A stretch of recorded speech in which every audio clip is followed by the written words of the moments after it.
What's up, y'all? Sonny the Bachelor. I got another subject that I thought about today. Yep, and this subject is broad. You know what I'm saying? So it might be short, it might be two parts, but my mind went to another realm today, and I started thinking about the Wizard of Oz. Really? Yeah. I started thinking about the Wizard of Oz. You remember when, I know when I was a kid, it was like movies that would play every year around a certain time. And The Wizard of Oz was one of them, and that's when families used to get together. That's when they didn't have all this streaming and all this shit. And, this Wizard of Oz coming on, that's like, you see it on TV all week, all day, You done saw it before, but man, it's a special occasion. The Wizard of Oz is coming on. You know what I'm saying? Families popping popcorn and everybody watching the Wizard of Oz. And that movie was like when I was a kid, it was so like magical to me.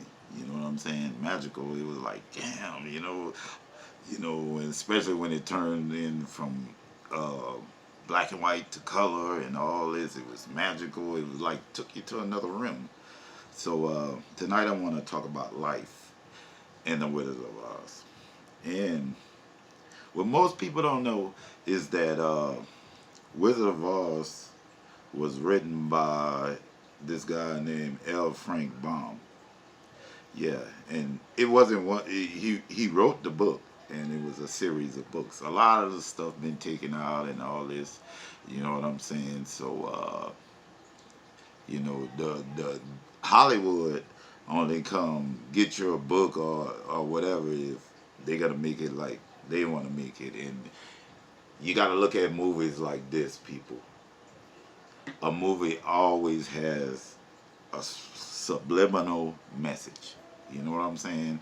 Whether the author of the book intended it to be like that, but if Hollywood can put their little message in there, they're going to buy your shit. You know what I'm saying? And you might not have no say so, But I started thinking about Wizard of Oz because, it became a controversy about the book. That it was political and all this, and it was, the imagery or, the secretive, whatever, little things in it, you know what I'm saying? But I want to break down I feel like I'm a philosopher. I want to break down the Wizard of Oz. That's what I want to do. First, I want to break down the characters. Y'all remember, Dorothy, I'm not going to break down, Dorothy is, I'm going to say Dorothy would be yourself. Whoever, male or female, main character. Okay. Toto. Toto, her dog, is like her curiousness, her intuition about life and everything. You know what I'm saying? So the dog is always getting into something so that, maybe her consciousness, don't do that, but hell yeah, I'm going to do it anyway. You know what I'm saying? They had the Scarecrow. He didn't have a brain, They had Tin Man. He didn't have a heart. They also had the Cowardly Lion, no courage, you know what I'm saying? And I'll break down some more characters as we go through this, And what I think about it is like the mindset of the movie. Dorothy was home, right? When her aunt and she was outside, they had this.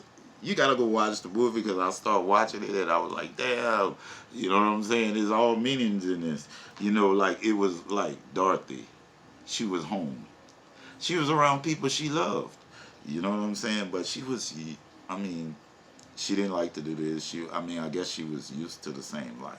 You know what I'm saying? And then you had Miss Gulch. Miss Gulch was the little lady riding the bike who ended up being the Wicked Witch of the West when she went over there or whatever. But there's always somebody trying to, you know, Miss Gulch came over there for mess about the dog, which is probably, something Dorothy did is like her curiousness, her, you know what I'm saying, or whatever. She just didn't like Dorothy, you know what I'm saying? So she just wanted to take away everything from her. And the only thing she had was that dog, you know what I'm saying? So, but she tried to take the dog, but the dog came back. Toto came back.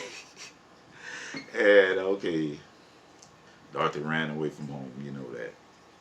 And at a young age, when things are happening and rules are being applied to us, we don't want to listen to our mama. What the first thing we do or want to say, boy, I'm running away from home. Oh man, I can't wait till I'm grown to get the fuck away from here and all that. But this is the thing. Dorothy did run away from home and she met Professor Marvel. You got to go watch the movie. People that's my age in their 40s and 50s, you know what I'm saying? Professor Marvel, I look at, was like a representation. She was trying to run away, you know what I'm saying? And he was an older guy, you know, like older people giving you wisdom, and he was saying everything that she was about to do. Oh, you running away from home, oh, this and that. Which Dorothy didn't even know Professor Marvel knew her aunt and her people and all that. And there are some good older people in life that know so much. And we think, oh, they just guessing that or not. No, it's from fucking experience. They've been through it. You know what I'm saying? So they know what the fuck is going on. So it make it look like Professor Marvel was a psychic. You know what I'm saying? He even had the little picture and faked her out. It had the little crystal ball, like, yeah, your ain't is crying for you. She wants you to come home. But all the time, he making her see that there's people that love you. There's people that care about you. You know what I'm saying? He making her see that. You know what I'm saying? But all the while, he's acting like it's all up here, you know? So, you know, I think home is where the heart is. You know what I'm saying? So like when we say like I'm in Louisiana, okay, I'm 19, 20.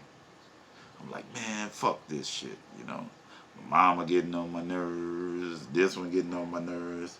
Can't stand this one. And then you make plans to move out of state, right? You move out of state. And guess what? You're nervous. You don't know what's going to happen. That was the part when Doctor was swirling in that house, that tornado of her life.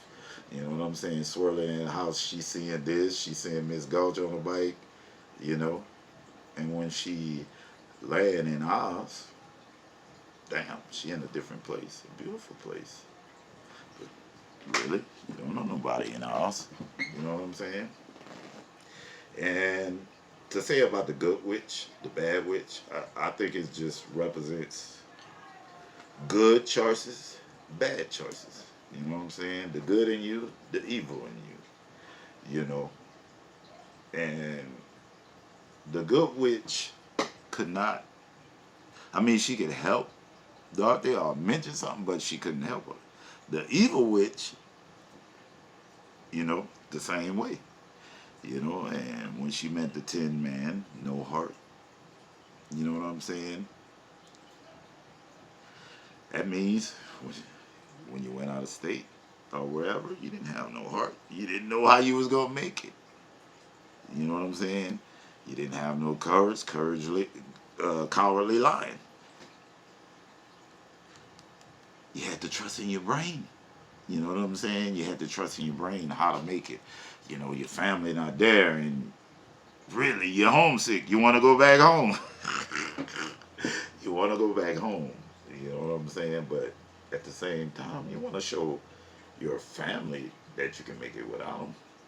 You know what I'm saying? So I think that's basically what the Wizard of Oz is about. And you know, like when Dorothy did land in Oz and whatever, and she asked for help, people helped her along the way. They told her, follow the yellow brick road, this and that. You know what I'm saying? And when it came to the end, I mean, it was glamorous at first, but when that road ended, you had the forest, you had the flowers, and then you had the flying monkeys. Friends of the witch, flying monkeys, people that's gonna test you, you know, demons and all that, you know what I'm saying? Coming straight from evil, you know? And she was trying to make it to the Wizard of Oz, to this big emerald place, you know? And after all this adventure with her friends, and, you know, the end of it ends up the man who you've been trying to meet, who you thought was Oz, was just a man behind the curtain, you know? And I think that summarizes it as, you know, people be searching for something bigger and greater than themselves and don't know it relies in themselves that, I mean, they steady searching for God. God is here, but he lives within you. So you are God. You made in his image. So people spend their whole life just searching, and not, you know, realizing that and then even the good witch, the good side, you know what I'm saying? When she had the ruby slippers, it was inside her. It was inside her to make it back home where she wanted to be. And when she woke up back home, she realized all these people, they were back over there with her. And I think that symbolizes, like when she said, you were there, you were there, you were there. That was all the people that helped her before she even left, you know, that instilled something in her. But she didn't realize it when she was there until she had to make the journey. So I think that's what the Wizard of Oz is basically about: self-discovery, taking chances, building courage, having a mindset, you know what I'm saying, where, you know, that no matter what happens, you know, remember where you come from and that God is on your side and he lives within you. But he's not going to do everything for you. You got to make the steps. So with that, I want to say peace out.